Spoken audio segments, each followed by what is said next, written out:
मुगल लोग भारत भूमि को खा जाने को तैयार थे। मीराबाई जी के शरीर के ससुर राणा सांगा ने कितना मुकाबला किया, पराजित भी किया, लेकिन उनका भी अंततः देहांत हुआ।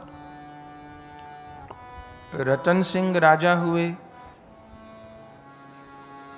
उनका भी रहस्यमय निधन हो गया। और फिर मीराबाई जी की जो छोटी सास थीं, हांडी रानी जिनको कहा जाता है, करमैती बाई भी उनका नाम है, उनके पुत्र राणा विक्रम का राज आया। 1588 संवत में वो चित्तौड़गढ़ के राजा बने और उनके आते ही तो मानो कलयुग ही शुरू हो गया। शासक का बहुत बड़ा महत्व होता है राष्ट्र के संचालन में। राजा के पाप को प्रजा को भोगना पड़ता है। माता पिता के किए हुए पाप कर्म को उनकी संतान भी किसी अंश में भोगती है, और माता पिता के किए पुण्य को, सत्कर्म को भी संतान किसी अंश में ग्रहण करती है। राजा यदि धर्मात्मा होता है तो फिर प्रजा भी धर्मात्मा होती है, लेकिन राजा यदि अधर्मी हो जाए तो उसका प्रभाव प्रजा पर भी पड़ता है। तो राणा विक्रम तो साक्षात कलयुग के ही अवतार थे। उन्होंने जितने पुराने ईमानदार मेहनती मंत्री सामंत सभासद थे, उन सब को हटा दिया था और चापलूस लोग उन्होंने रख लिए थे, जो पूरा दिन बस राणा विक्रम की प्रशंसा ही करते रहते थे। लिखा है कि 5000 पहलवान, आज की भाषा में कहें तो बॉडी बिल्डर, रख लिए थे दिखाने के लिए कि मेरे पास कैसे मजबूत लोग हैं, मैं बहुत ताकतवर हूँ, इतने अंगरक्षकों को साथ रखता हूँ। लेकिन बस वो सब खाने पीने वाले और झूठी प्रशंसा करने वाले लोग थे। तो अपने पूर्वजों का जो इतना अच्छा राज प्राप्त हुआ था, एक तो वो खुद पापी थे और फिर सब उन्होंने धन भी उड़ाना शुरू कर दिया। और ऐसा भी लिखा है कि उनकी मीराबाई पर कुदृष्टि भी थी। राणा विक्रम के मन में भी खोट था, जबकि मीराबाई तो उनके सबसे बड़े भाई की बहू थी, सांसारिक संबंध में तो मां के जैसी थी, लेकिन उनके मन में भी बुरा भाव था, ऐसा भी संकेत है। आंख में कंकर की तरह मीरा उनको चुभने लगी। अपनी मां का और बहन का उसको संग प्राप्त हुआ। और फिर कल हमने सुना कि मारने के कितने षड्यंत्र किए गए। पहले तो धमकाया कि भक्ति को छोड़ दो, उपासना को छोड़ दो, लेकिन मीराबाई ने स्पष्ट कह दिया, राणा जी रूठा तो म्हारा काई कर लेसी, मैं गोविंद गुण गास्या हो माय। राणा जी रूठा तो वारा देश रखासी, हरि रूठा कठे जास्या हो माय।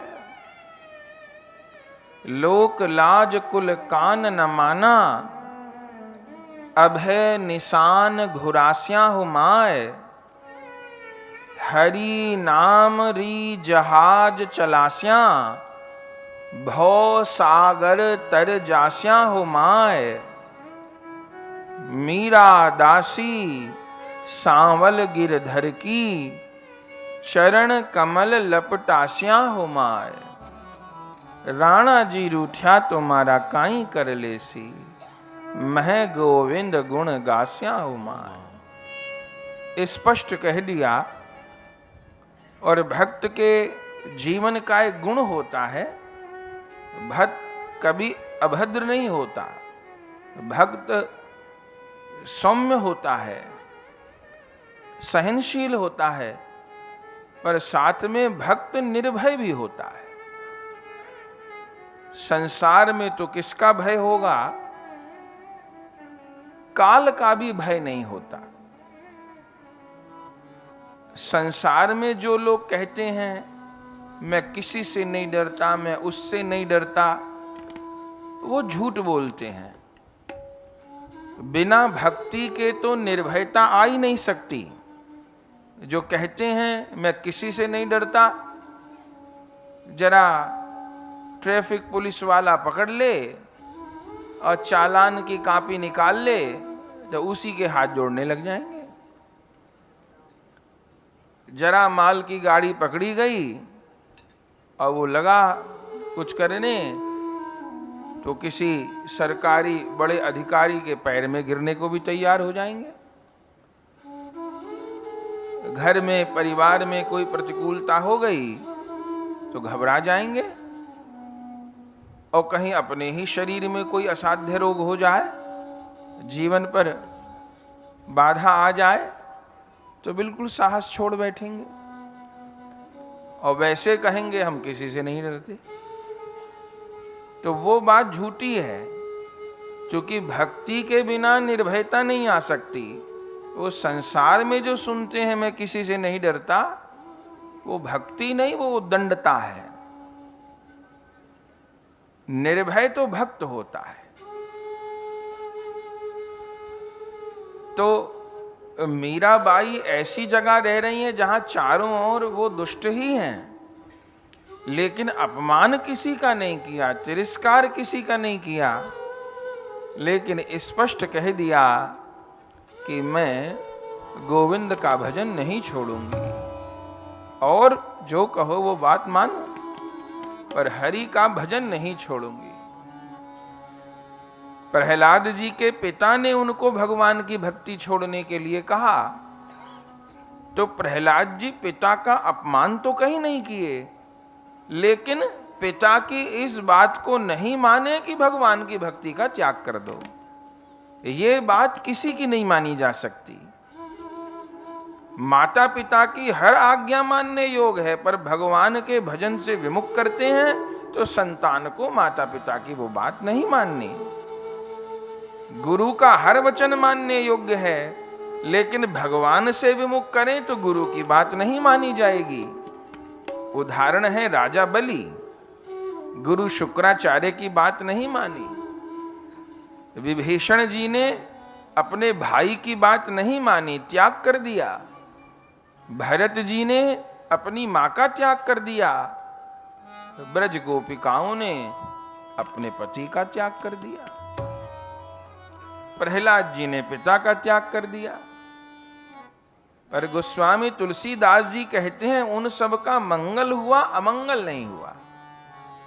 लेकिन किस बिंदु पे जहां भगवान से विमुख जीव को किया जा रहा हो, ये नहीं बात मानी जा सकती, किसी भी रूप में नहीं मानी जा सकती। तो उनको पहले तो धमकाया गया, और फिर कल हम सुन रहे थे उनके ठाकुर जी चोरी करा लिए, लेकिन मीराबाई ने पुकारा तो ठाकुर फिर से प्रकट हो गए। उसके बाद नरभक्षी सिंह उनके महल पर छोड़ा गया। वो नरभक्षी सिंह तो मीराबाई के लिए नरसिंह हो गए, क्या कहना। और फिर उनकी सास ने चालाकी की। हमने सुना कि भूत महल में छल पूर्वक उनको ले गईं और धक्का दे करके बंद कर दिया उस भूत महल को, ये सोच करके वे भूत प्रेत मार डालेंगे, और नहीं मारा तो वहीं बंद रहने देंगे तो भूख प्यास से मर जाएगी। लेकिन ऐसा नहीं हुआ। 7 दिन बाद जब द्वार खोला गया किसी प्रकार, तो मीराबाई पद्मासन लगाए बैठी थी, भगवान नाम का जप करते हुए, श्री कृष्ण शरणम मम, श्री कृष्ण शरणम मम, श्री कृष्ण शरणम। यहां तक की चर्चा कल हमने सुनी थी। पर भक्तमाल में नाभा गोस्वामी जी कहते हैं कि दुष्टनि दोष विचार मृत्यु को उद्यम कियो, बार न बाको भयो गरल अमृत ज्यों पियो। दुष्टों ने भक्ति को दोष मान के बार बार मारने का उद्यम किया, प्रयास किया, लेकिन बार न बाको भयो, मीराबाई जी का बाल बांका नहीं हुआ। जैसे राणा विक्रम को खबर लगी, वो तो भूत महल से भी 7 दिन में जीवित बाहर आ गई। अब तो सब बैठ के फिर मंत्रणा करने लगे। राणा विक्रम सिर पीट के रोने लगा, अपनी मां और बहन से पूछता है ये कैसे मरेगी, या तो उपाय करो या अभी तलवार ले जाकर के उसको काट डालूंगा। उदाबाई कहती हैं नहीं भाई साहब, ऐसा कभी मत करना, आप राजा हो, प्रजा विद्रोह कर सकती है, कहेंगे अपनी बड़ी भाभी को मार डाला, और लोग उसके भक्त भी हो गए हैं।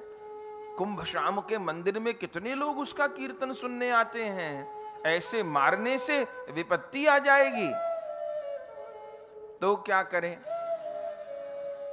उदाबाई ने कहा अभी हमारे पास बहुत उपाय हैं। क्या? विष का प्याला।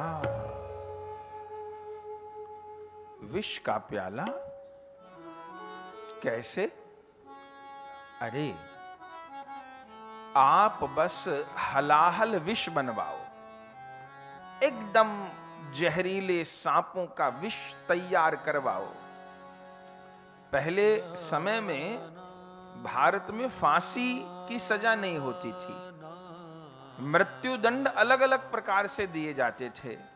उसमें एक प्रकार था विषपान का, अपराधी को विष पिलाया जाता था। राजा लोगों की यहां व्यवस्था थी। उनके एक मंत्री थे राणा विक्रम के, उनका नाम था विजय वर्गीय। तो उनको कहा, सेनापति थे वो, उनको कहा कि ऐसे ऐसे विष मुझे तैयार करवाना है। राजवैद्य को बोला गया और राजवैद्य एक पात्र में विष तैयार करा के ले आए कि शायद किसी को मृत्युदंड दिया जा रहा होगा। उनको खबर नहीं।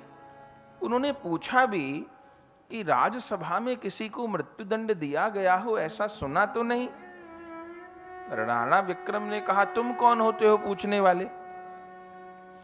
तो विष का पात्र देकर के वो चले गए। उदाबाई को राणा विक्रम ने कहा विष तो तैयार हो गया, लेकिन उसको देंगे कैसे, पिलाएंगे कैसे, वो तो कठिन बात है। मना कर दे, शोर हो जाए तो असुविधा होगी। उदाबाई ने कहा भाई साहब आपको नहीं पता, वो बहुत पागल है, उसको मूर्ख बनाने में ज्यादा समय नहीं लगता। बोले तो क्या करोगी? बोले आप ये कह करके भिजवाओ कि ये जगन्नाथ भगवान का चरणामृत है, ऐसा कह करके भिजवाओ। बोले चरणामृत कह के भिजवाऊं? बोले हाँ, चरणामृत के नाम तो पागल हो जाती है, प्रसाद के नाम नहीं सोचती कुछ। तो मैं भिजवाऊं अपने सेवक के हाथ, तो उसकी दासियां संशय कर सकती हैं कि राणा विक्रम के पास चरणामृत कहां से आ गया और क्यों भिजवाया। कहीं वो किसी पशु को पिला करके देख ले तो पोल खुल जाएगी, बदनामी हो जाएगी। उदाबाई ने कहा, पक्का काम करिए, घर परिवार से कोई नहीं लेके जाएगा, आपका कोई सेवक भी नहीं लेके जाएगा, तो राज पंडित को बुलाओ। राज पंडित आ गए। उनका नाम था दयाराम पांडे। पंडित जी ने जोहार की, राजाओं के पंडित थे। कहिए हजूर। पंडित जी, ये पात्र मीरा के महल में ले जाओ, मीरा को दे आओ। मीरा जी को दे आऊं? क्या है हजूर ये? अरे जगन्नाथ जी का चरणामृत है, और क्या है। दरबार में कोई आए थे भगत, चरणामृत लेके आए। हमने कहा हम लोग क्या जाने चरणामृत की महिमा, वो हमारी भाभी बड़ी भक्तानी है, तो उसको भेज देना चाहिए, तो आप ले जाओ। दयाराम पांडे तो जानते थे इन दुष्टों को। बोले, इनके पास चरणामृत कहां से आ गया और मेरे से भिजवा रहे हैं। अब पूछ भी नहीं सकते थे कि क्यों, क्या, कैसे। उनके यहां सेवारत थे पंडित जी। आंख दिखा करके कहा, उठाओ लेके जाओ। दयाराम पांडे ने वो विष का प्याला ले लिया, ले करके चले हैं। सोचते जा रहे हैं, क्या है क्या नहीं है, कहीं ये लोग कोई पाप कर्म न कर रहे हों और उस पाप कर्म में मुझे भी भागी बना रहे हों। हे ठाकुर, मैं तो नहीं जानता ये क्या है। अब मैं राजा की आज्ञा का भी उल्लंघन नहीं कर सकता। हरि स्मरण करते करते पहुंच गए मीराबाई के महल में। जैसे मीराबाई ने देखा हमारे राज पंडित आए हैं, प्रणाम किया। ब्राह्मणों का बड़ा आदर करती हैं मीराबाई। प्रणाम किया, आसन दिया, सम्मान किया और हाथ जोड़ करके कहा, आज बड़ी दया की आचार्य जी, आप तो हमारे कुल पुरोहित हैं, कहिए मेरे लिए क्या सेवा है। बड़ी बहू जी, सेवा तो कोई नहीं है, राणा जी ने आपके लिए ये भेजा है। क्या भेजा है? कहते हैं कि जगन्नाथ जी का चरणामृत है। जगन्नाथ जी का चरणामृत है तो कौन आए थे? कोई संत साधु आए थे क्या? यही मैं सोचता हूं, मैंने तो किसी संत साधु को आते देखा नहीं, और आते तो सीधा आपके यहां ही आ जाते। आपके यहां महात्माओं के आने की रोक तो नहीं है, या मेरे पास आ जाते मंदिर में तो मुझे देते, पर राणा जी को दिया, राणा जी ने आपको भिजवाया। पर मुझसे जो कहा बस मैं वही आपसे कह रहा हूं।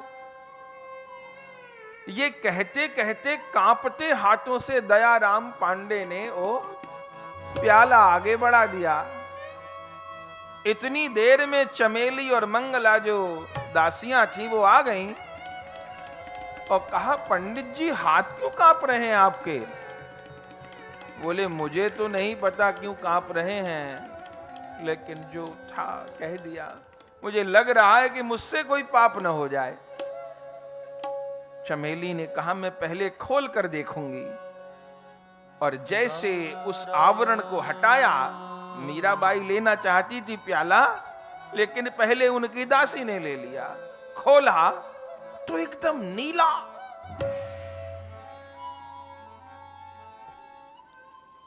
चमेली ने कहा, बाईसा ये कैसा चरणामृत? चरणामृत कहीं नीला होता है?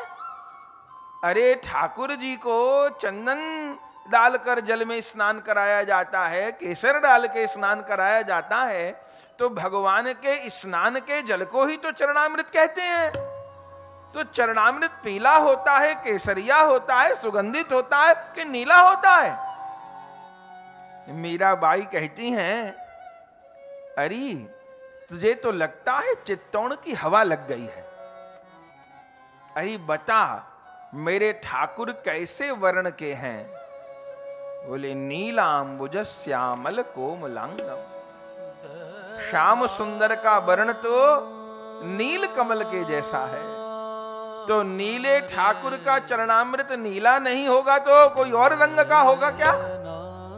अरे ये चरणामृत ही है। ये कह करके चमेली मंगला रोकती रही, पहले हमको दे दीजिए, पहले हमको दे दीजिए। पर मीराबाई नहीं मानी, हाथ से ले लिया प्याला।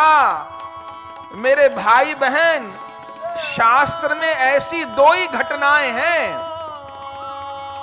या तो विष कभी भोले बाबा ने पिया था, वे तो नीलकंठ कहलाए थे, और उसके बाद यदि विष किसी ने पिया तो वो मीराबाई है।